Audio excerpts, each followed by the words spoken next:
কি অবস্থা সবার, সবাই কেমন আছেন? যে ঠাড়া পড়া গরম পড়িছে, এই গরমের জীবন লিয়া বেঁচা থাকাই মুশকিল হয়ে গেছে।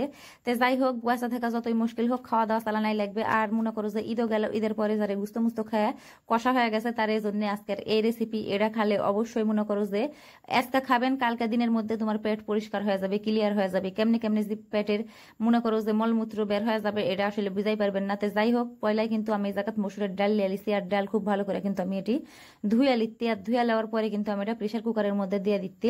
আসলে এমনি হাঁড়িতে রানলেও হয়, কিন্তু সময় বেশি লাগে। আর প্রেশার কুকারের মধ্যে দিলে তাড়াতাড়ি হয়ে যায়, ঝটপট সময় বাঁচানোর জন্য কিন্তু এভাবে রান্না যায়। আর তারপরে কিন্তু এর মধ্যে আমি দিয়ে দিতে হলো ঝিঙ্গা, পয়লাই দেখাচ্ছি ভিডিওত। আর তারপরে দিয়ে দিতে আমি দুটা সাজনা। তারপরে কিন্তু এর মধ্যে দিয়ে দিন পেঁয়াজ, কাঁচা ঝাল।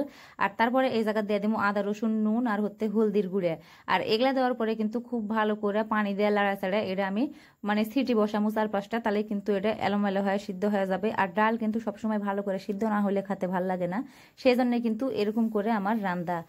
আর যেটা কোনো তো এই গরমের মধ্যে মনে করো যে এমনিতেই তো গরম, তার মধ্যে মনে করো যে শরীর খারাপ খারাপ লাগিতে, তার মধ্যে যদি মনে করো যে আবার ওগুলা ঝামেলা হয় তাহলে তো বিপদ। এই জন্য সবসময় কিন্তু সবজি খাওয়া লাগবে বেশি বেশি করে। আর ডাল খালে কি হয় সেটা তো জানেনই, ডাল খাইলে মনে করো রাস্তাঘাট ক্লিয়ার হয়ে যায়। তো যাই হোক, চুলার উপরে আমি দিয়ে দিনু। আর দেওয়ার সময় মনে করো যে আমার জিয়ে করলো যে ফস করে মনে হয় এটা আমার চুলার মধ্যে ঢুকে যাবে, কারণ চুলা বড় আর এই কুকারটা আমার ছোটো। কিন্তু কিছু হলো না, আটকা গেছে ঠিকঠাক মতো। আমি জাল ধরাই দিনু, দেওয়ার পরে ওদিকে ওটা হতে থাক, 4-5টা সিটি তুলবো। আর এদিকে আমি একটা আম লিয়া লিছি। আমটা দেখা পাচ্ছেন কি বড়, এই আম কিন্তু মেলা আম বল। তো খুব ভালো মতো সিলাই লিখতে লেওয়ার পরে কিন্তু আমি এই জায়গাত খুব ভালো মতো ছোট ছোট টুকরা করে কাটা লিমু। আম আগেই দিইনি, দিলে কিন্তু আম গোলা গেল নি, আর আম গোলা গেলে খেতে ভাল লাগে না। সব সময় ডালের মধ্যে আম থাকবে, গোটা গোটা হাত দিয়ে ডোলা ডোলা খামু, ওরাই কিন্তু ভাল লাগে আমার কাছে। তো যাই হোক, 4-5টা সিটি উঠে গেছে, এখন কিন্তু এটা আমার হয়ে যাওয়া যাওয়া অবস্থা। এখন আমি এটা চুলার উপর থেকে নামাই লিখতি। আর নামাই লওয়ার পরে যে এক্সট্রা সিটিটা আসলো ভিতরে, ওটা খুব ভালো করে চামচের মধ্যে চামচ দিয়ে তুলে দিচ্ছি। আর তুলে দেওয়ার পরে কিন্তু এখন ঢাকুন খুলে লাড়াচাড়া দিব। আমার তো দিয়ে করতে খুব ভালো করে সিদ্ধ হয়ে গেছে। তো যাই হোক, দেখা যাক কি হয়। তো যেই ভাবা সেই হচ্ছে, মনে করো যে খুবই ভালো করে সিদ্ধ হয়ে গেছে। আমি আবার খুব ভালো করে একটা ঘুলা ঘেলাই দিচ্ছি। আর তারপরে কিন্তু কাঁচা আমগুলা এখন এর মধ্যে দিয়ে দিন। এটার যে গরম আছে, এই গরমেতে অনেকখানি সিদ্ধ হয়ে যাবে। তারপরে কিন্তু ঢাকুন দেয়া এরকম করে ঢাকা থুয়ে দিচ্ছি।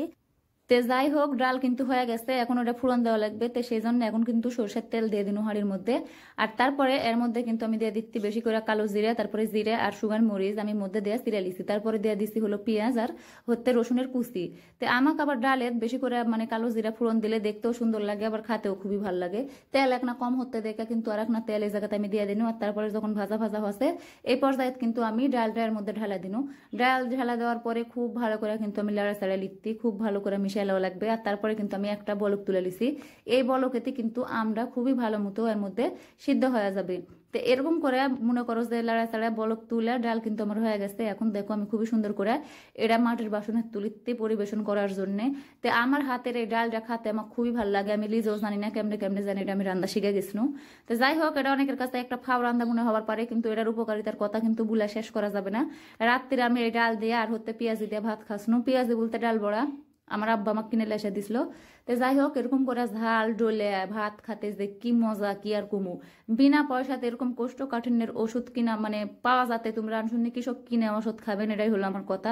এরকম করে ধরো যে কোষ্ঠকাঠিন্যের রোগী যারা আছেন, তারা কিন্তু এরকম করে সবজি সবজি ডাল খেয়ে দিতে পারেন।